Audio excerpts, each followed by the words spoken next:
Et salut internet, c'est Prometheus et aujourd'hui on se retrouve sur ma seconde vidéo pour parler de la chronologie Metal Gear. Eh oui, t'as peur. T'as peur de pas t'y retrouver dans une histoire aussi gigantesque que cela, ou soit tu ne la connais pas. Bah moi je suis là et je vais t'aider et on va faire une remise à niveau accessible pour tout le monde.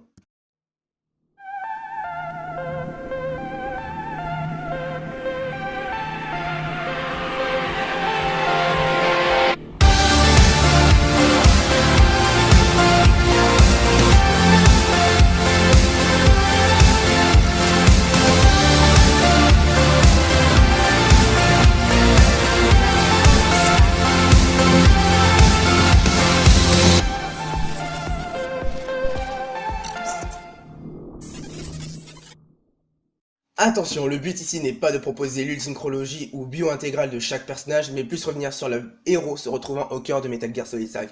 Cela vous permettra de mieux comprendre qui ils sont et où ils vont sans spoiler sur Metal Gear Solid 5, bien évidemment.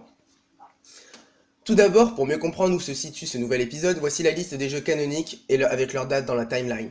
En 1964, Metal Gear Solid 3, Snake Eater. En 1974, Metal Gear Solid The Peace Walker.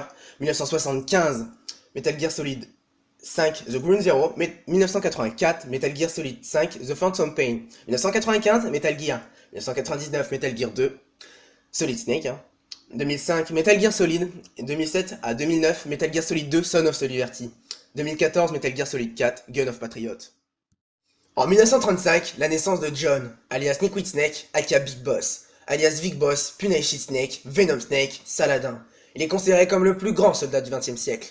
En 1964, Liquid Snake participe à la Virtuous Mission dans Metal Gear Solid 3, en tant que membre du Fox sous le commandement de Major Zero. Au cours de cette mission, il affrontera l'unité Cobra, The Pain, The Fear, The Haine et The Fury, menée par The Boss, qui n'est qu'autre que son mentor et seul amour. Lors d'un duel mémorable, il sera contraint de la tuer, et il a alors nommé Big Boss.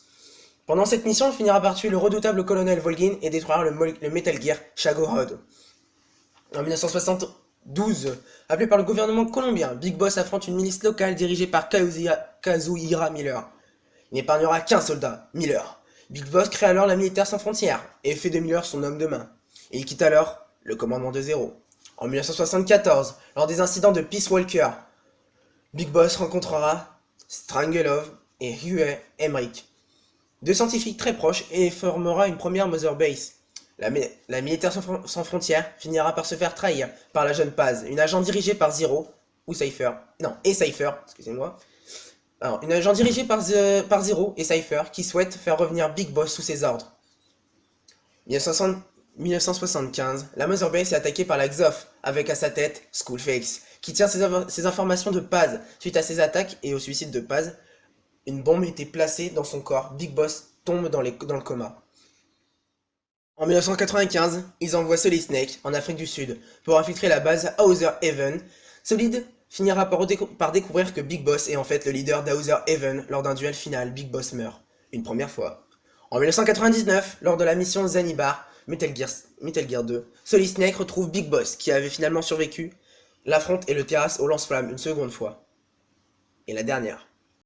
2014, Big Boss fait une apparition finale lors de la conclusion de Metal Gear Solid 4. Pour expliquer cette réapparition miraculeuse, on apprend que son corps était maintenu artificiellement en vie par les Patriotes, et avait en fait été récupéré par Eva dans Metal Gear Solid 3. Ayant réussi à reformer son corps avec des restes de la dépouille de Liquid Snake et de Solid Snake, troisième clone de Big Boss, il débranche alors Zero, 105 ans après qu'il se retrouvait en état végétatif, mais succombe définitivement devant son fils, Solid Snake, frappé par le virus Fox Die.